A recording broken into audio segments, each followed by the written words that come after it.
Imagine if the laws of physics as you know them suddenly changed when you start examining things at a microscopic level. Welcome to the world of quantum mechanics. This intriguing field of study was born in the early 20th century, when two brilliant minds, Max Planck and Albert Einstein, began to question the conventional understanding of the physical world.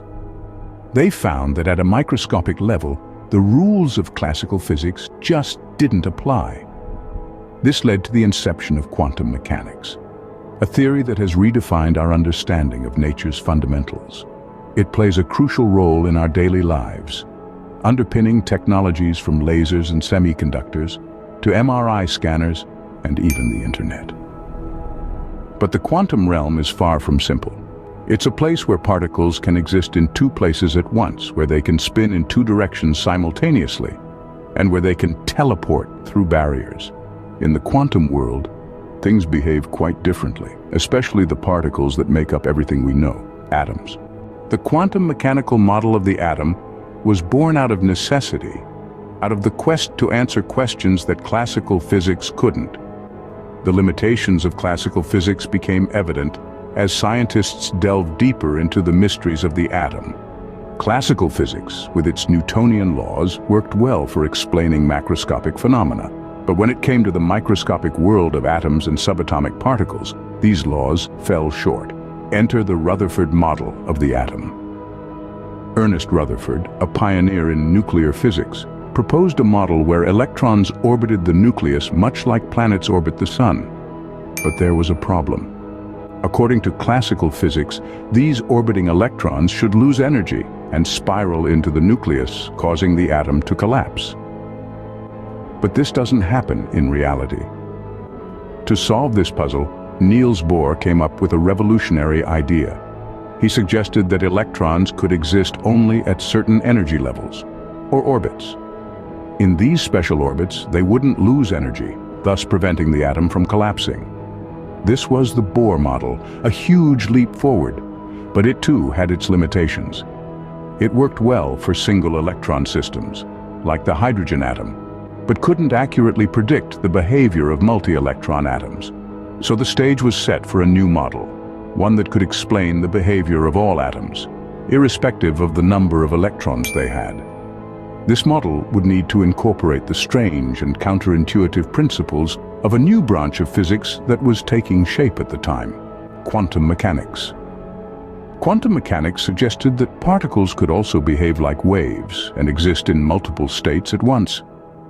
Scientists like Werner Heisenberg, Erwin Schrödinger, and Max Born took up the challenge. They proposed a model where electrons existed not in definite orbits, but in cloud-like regions around the nucleus called orbitals. The electrons' exact positions couldn't be known, only the probabilities of where they might be. This was the birth of the quantum mechanical model of the atom. And thus the quantum mechanical model of the atom came into existence. The quantum mechanical model of the atom is a bit like a cloud of probabilities. A rather intriguing statement, isn't it? So let's dive into this cloud and see what we can find. At the heart of the quantum mechanical model, we find wave functions. These aren't your everyday waves like those you'd see at the beach or hear in a song. In quantum mechanics, a wave function describes the state of a quantum system. It's a mathematical expression that contains all the information about the system, and it's symbolized by the Greek letter psi. When we square a wave function, we get something called a probability density.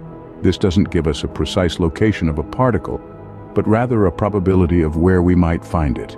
Imagine tossing a handful of confetti into the air. Where each piece lands is unpredictable, but the general area where most of them fall can be determined. That's the essence of probability density. Now imagine if you could describe each piece of confetti's position, energy, and angular momentum. In quantum physics, these are known as quantum numbers. They're a set of 4 numbers that provide a complete description of a particle in an atom. The first quantum number, called the principal quantum number, is like the address of an electron in an atom. It defines the energy level.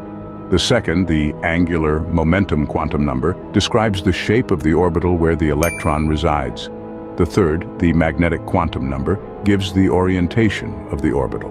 And finally, the fourth, The spin quantum number describes the two possible states of an electron's spin, either up or down. These quantum numbers, together with the wave function, give us a picture not of a static atom, but of a dynamic, ever-changing entity. It's a place where particles can be in multiple places at once, where they can tunnel through barriers, and where the act of observing changes the observed. It's a world that defies our everyday intuition and experience. But it's this very model, with its clouds of probabilities and strange quantum numbers, that gives us the most accurate description of the atom to date. It's the model that underpins our understanding of chemistry and materials, that allows us to build transistors and lasers, and that hints at the possibilities of quantum computers and teleportation. In this world, the conventional ideas of location and trajectory are replaced by probabilities and uncertainties. But it's not a world of chaos. Instead, it's a world governed by a new kind of order, a quantum order where the laws of physics take on a startling yet beautifully intricate form. And so, we come to see that the quantum mechanical model of the atom isn't just a cloud of probabilities. It's a symphony of possibilities, a ballet of probabilities, tuned to the strange yet harmonious music of the quantum world. In the quantum mechanical model, nothing is certain, only probable. Quantum mechanics, though seemingly strange, has far-reaching implications and practical applications.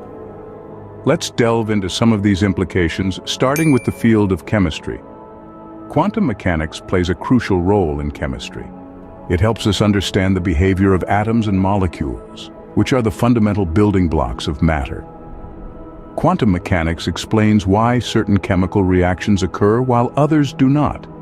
It helps predict the properties of new substances, even before they are synthesized in the lab. Without the insights from quantum mechanics, much of modern chemistry would be a mystery. Moving on from chemistry, let's venture into the world of computing. Quantum mechanics is revolutionizing this field with the promise of quantum computing. Quantum computers leverage the peculiarities of quantum mechanics to process information in ways that traditional computers can't. They can perform complex calculations at speeds unimaginable with today's technology. Quantum computing could potentially solve problems that are currently beyond the capabilities of classical computers. Lastly, let's touch upon the field of cryptography. Quantum mechanics is paving the way for quantum cryptography, a method of transmitting information that is theoretically unbreakable. It uses the principles of quantum mechanics to encrypt data, making it virtually impossible for hackers to intercept. This could revolutionize how we secure our online communications, making them safer and more private. But it's not just these fields. Quantum mechanics influences many aspects of our everyday lives, often without us realizing it. From the functioning of our smartphones and GPS systems to the operation of MRI machines in hospitals, quantum mechanics is at work. It's behind the efficiency of solar panels, the precision of atomic clocks, and even the color of the sun at different times of the day. So you see, quantum mechanics is not an abstract concept confined to the realm of theoretical physics. It's a practical science with tangible impacts on our world. Quantum mechanics is not just theory, it's very much a part of our everyday life. So let's take a moment to recap what we've learned. We dove headfirst into the world of quantum mechanics, a realm where the conventional laws of physics bow down to the idiosyncrasies of the subatomic. We witnessed the birth of the quantum mechanical model of the atom, a groundbreaking shift from Niels Bohr's planetary model. We grappled with the principles of wave-particle duality and uncertainty, understanding that electrons are not just particles orbiting the nucleus, but also exist as waves in a cloud-like formation, a concept that challenged our view of the microscopic universe. We explored the Schrödinger equation, which doesn't provide us with a concrete location for an electron, but rather a probability of where it might be found. This probabilistic nature is the cornerstone of the quantum mechanical model, a concept that flies in the face of our everyday deterministic world. We then delved into the implications of quantum mechanics, This theory isn't just about atomic structures. It's the key that unlocked the doors to quantum computing, quantum teleportation, and even the understanding of chemical bonding. Quantum mechanics has become the backbone of modern technology and the beating heart of scientific research. In our journey, we've learned to question our intuition and embrace uncertainty. We've discovered that at the quantum level, things are not as they seem in our macroscopic world. Reality, as we know it, gets a bit blurry and a whole lot stranger. The quantum mechanical model of the atom, a testament to the strange and wonderful world of quantum mechanics, continues to intrigue and perplex us. But one thing is for sure, it's at the very heart of our understanding of the universe.